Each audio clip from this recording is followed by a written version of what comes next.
இன்னைக்கு இந்த வீடியோவில் நம்ம ட்ரோனோட கண்ட்ரோலர் ஆஃப் ஆனாலோ ஆர் சிக்னல் லாஸ்ட் ஆனாலோ ட்ரோன் ஃப்ளையிங்கில் இருக்கும் போது அதை எப்படி சேஃப்டி பண்ணுறது அப்படின்னு சொல்லிட்டு தான் ஸ்டெப் பை ஸ்டெப்பாக பார்க்க போகிறோம். அதுக்கு நம்ம கண்ட்ரோலரில் 3 டாட் ஐக்கானை ப்ரெஸ் பண்ணோம்னா சேஃப்டி ஃபியூச்சர் இருக்கும். சேஃப்டியில் ஸ்க்ரோல் டவுன் பண்ணிங்கன்னா அட்வான்ஸ் சேஃப்டி செட்டிங் அப்படின்னு சொல்லிட்டு ஒரு ஆப்ஷன் இருக்கும்.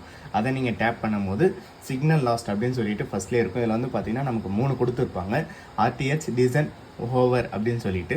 இப்போ இது ஆர்டிஹெச்சில் இருந்ததுன்னா ட்ரோன் வந்து நீங்கள் டேக் ஆஃப் பண்ணும் போது ப்ராப்பராக ஹோம் பாயிண்ட் அப்டேட் ஆகுதான் செக் பண்ணிக்கோங்க. அப்படி ஆகி இருந்ததுன்னா ட்ரோன் வந்து தானாகவே அந்த ஹோம் பாயிண்ட்டுக்கு ஃப்ளையிங்கில் வந்து லேண்ட் ஆயிரும். நெக்ஸ்ட் வந்து பார்த்தீங்கன்னா டெசன் என்ன பண்ணுன்னு பார்த்தீங்கன்னா ட்ரோன் வந்து இப்போது ஒரு 2 கிலோமீட்டர் தள்ளி ஒரு 80 மீட்டர் ஹைட்டில் இருக்குன்னா அதே இடத்துல கொஞ்சம் நேரம் வெயிட் பண்ணும், திரும்ப வந்து சிக்னல் கிடைக்குதா ஆர் கண்ட்ரோலர் வந்து பேர் ஆகுதான்னு சொல்லிட்டு.